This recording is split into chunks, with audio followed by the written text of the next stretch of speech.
नमस्कार. लाईव्ह चंद्रपूरमध्ये आपल्या सगळ्यांचं स्वागत. आज आपण वरोरा भद्रावती विधानसभा क्षेत्रामध्ये आहोत. महाराष्ट्र राज्याचं निवडणुकीचं हे जे बिगुल वाजलेलं आहे आणि आपल्यासोबत युवा नेते करण देवतडे सर आहेत. भारतीय जनता पक्षाचे उमेदवार आहेत.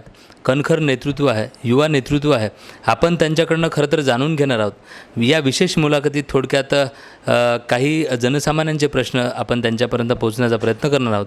नमस्कार. लाईव्ह चंद्रपूरमध्ये आपलं स्वागत. महाराष्ट्रामध्ये ही जी निवडणूक होऊ घातलेली आहे, महाविकास आघाडी महायुती, एकंदरीत या वरोरा भद्रावती क्षेत्रामध्ये आपल्यापुढे काय आव्हानं आहेत आणि आपल्याला काय वाटतं की या निवडणुकीमध्ये काय आपल्याला आव्हानं पुढे ठेवायचे आहेत लोकांना, आपले जे मतं आहेत ते काय मांडायचे आपल्या? सर्वांना नमस्कार. आपल्याला माहिती आहे राज्यामध्ये विधानसभा निवडणुकी होऊ घातलेली आहे आणि भारतीय जनता पक्ष महायुतीच्या वतीने मला उमेदवारी जाहीर करण्यात आली आणि एक माझ्यासारखा युवा कार्यकर्त्याला भारतीय जनता पक्षाने जो विश्वास दाखवला त्याबद्दल मी भारतीय जनता पक्षाचे सर्व ज्येष्ठ नेते तसेच महायुतीचे सर्व नेते यांचे मनापासून आभार व्यक्त करतो. मागील 10 वर्षापासून आपण विधानसभेचा चेहरा बघितला. या विधानसभेमध्ये अनेक प्रश्न थांबलेले आहेत आणि या विधानसभेमध्ये जसं की युवकांचा बेरोजगारचा प्रश्न असो, हुकुमशाही ही मोठ्या प्रमाणात या विधानसभेमध्ये आपल्याला सर्वांना बघायला भेटत आहे.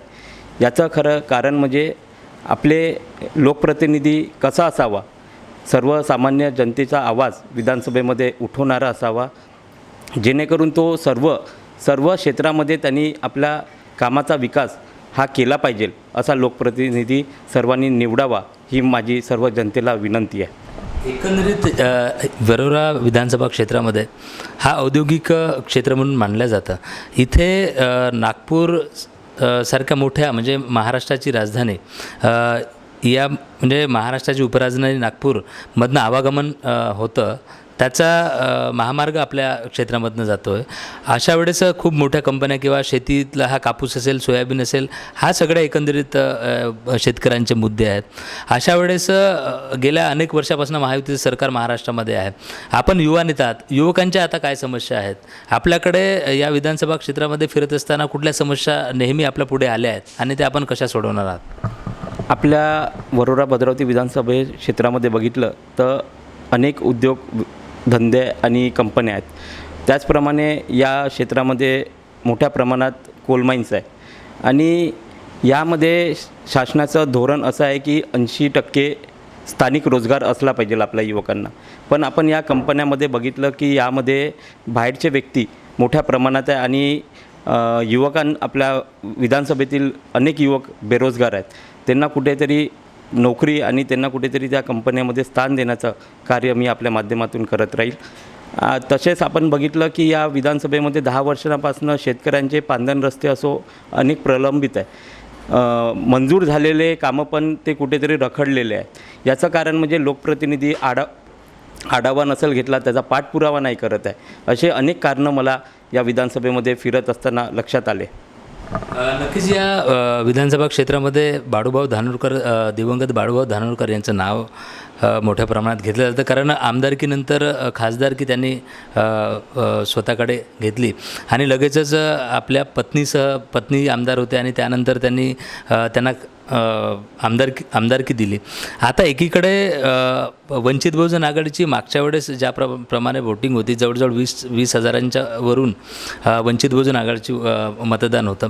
अशामध्ये वंचित बहुजन आघाडी चे उमेदवार म्हणून अनिल धानोरकर आहेत आणि खासदार प्रतिभाताई धानोरकर यांचे भाऊ काकडे हे सुद्धा मैदानात आहेत.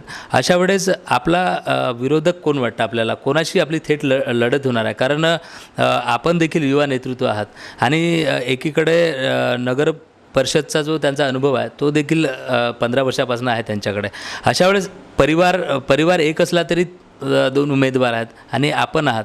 हे कसं सगळं बघता आणि त्यांना टक्कर देण्यासाठी आपल्याकडे काय काय आव्हानं असतील पुढे? या क्षेत्रामध्ये स्वर्गीय संजयजी देवते साहेब यांनी 30 वर्षापासून या विधानसभेचं नेतृत्व केलं आहे आणि हे नेतृत्व ते करत असताना त्यांनी आपल्या कार्यकर्त्यांना हे एकदम जवळकीने जोडून ठेवले आहे आणि हे करत असताना अचानकपणे त्यांचं 2021मध्ये कोरोनामध्ये निधन झालं आणि त्यानंतर आमचा हा विधानसभा क्षेत्र कुठेतरी पोकळी निर्माण झाली होती आणि सर्व कार्यकर्त्यांचं म्हणणं होतं की देवतळे घराण्यातून एक युवा नेतृत्व करण आला पाहिजे पुढे आणि त्यावेळेस माझं शिक्षण चालू होतं पण सर्व कार्यकर्त्यांचं म्हणणं आणि सर्व पदाधिकारींचं इच्छा होती त्यासाठी मी या क्षेत्रामध्ये आपले पाऊल टाकले आणि सातत्याने 2021पासून मी युवा मोर्चाच्या माध्यमातून भारतीय जनता पक्षामध्ये कार्यरत आहो आणि मला ठाम विश्वास आहे विरोधक किती पण मोठा असला किंवा त्यांचं किती पण मोठं घराणेशाही जे चालू आहे हे सर्व जनतेला माहिती आहे पण मी आपल्या कामाच्या आणि माझ्या जे कार्य मी केलं आहे युवा मोर्चाचं संघटन वाढवलं आहे संघटनच्या माध्यमातून मला विश्वास आहे की इथे मी त्यांना आपला विजय कसा प्राप्त करता येईल हा मला 100% माझ्यावर विश्वास आहे. नक्कीच शेवट या विशेष मुलाखतीच्या शेवट एक प्रश्न विचारायचा वाटतो. महाराष्ट्रामध्ये दिवाळी हा खूप मोठा सण आहे आणि निवडणुकीच्या दरम्यान हा मोठा सण आला आहे. सगळीकडे दिवाळी साजरी होते. अशामध्ये आपण जी निवडणूक लढत आहेत या निवडणुकीत जनसामान्यांना आपल्याकडनं काय आव्हान करणार आहात आपण किंवा या विरोधकांना आपल्याकडनं काय सांगावंसं वाटतं आणि विकासात्मक भूमिकाचा जो पायंडा महायुती सरकारनं अनेक विविध योजनांच्या माध्यमातून लाडकी बहीण असेल किंवा वृद्धापचे असतील किंवा पीक विमा आहे शेतकऱ्यांच्या अनेक अशा योजना आणून त्यांच्यापर्यंत थेट खात्यामध्ये पैसे आणण्याचं काम देखील या महायुती सरकारनं केलेलं आहे. अशामध्ये ही जी महायुतीतली जी राष्ट्रवादी असेल शिवसेना असेल हे सगळं एकंदरीत बघता वरोरा भद्रावती या क्षेत्रामधलं शेवट जनतेपर्यंत आपलं मत लाईव्ह चंद्रपूरच्या माध्यमातून कसं मांडाल? सर्वप्रथम सर्व जनतेला मी दिवाळीच्या खूप खूप शुभेच्छा देतो. आपल्या जीवनामध्ये सुख समृद्धी निरोगी आयुष्य लाभो ही ईश्वरचरणी प्रार्थना करतो. आता आपण बघितलं की मागील लोकसभा निवडणुकीमध्ये जो महाविकास आघाडीने नरेटिव्ह सेट केला होता की भारतीय जनता पक्षाची सरकार आली की ते संविधान बदलेल पण आता विरोधकांकडे कोणताही असा मुद्दा नाही आहे कारण की मागील 4 महिन्यापासून महायुती सरकारने अनेक जे 10 वर्षात कोणते निर्णय जे महाविकास आघाडीतर्फे झाले नाही असे 4 महिन्यात त्यांनी मोठे निर्णय घेतले आणि मुख्यमंत्री माझी लाडकी बहीण योजना ही नुकताच सुरू केलेली योजना आहे. त्यामध्ये मोठ्या प्रमाणात महिलांमध्ये एक उत्साहाचं वातावरण आहे.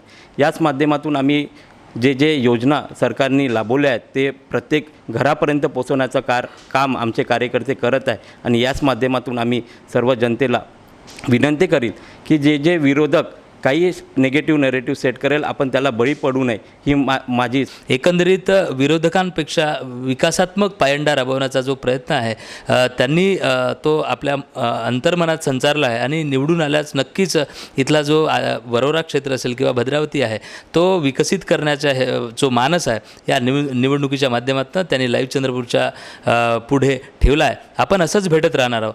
जनसामान्यांचे प्रश्न नेत्यांपुढे ठेवणार आहोत. नेत्यांकडनं त्या प्रश्नाची उकल काढण्याचा आपण प्रयत्न करणार आहोत आणि ह्या समस्या उकल करत इथला जो विकासाचा महत्त्वाचे जे मुद्दे आहेत ते सुद्धा त्यांच्याकडनं आपण करून घेण्याचं काम लाईव्ह चंद्रपूरच्या माध्यमातून करणार आहोत. आपण असंच भेटत राहू. मी नितेश जोंगरे, लाईव्ह चंद्रपूर.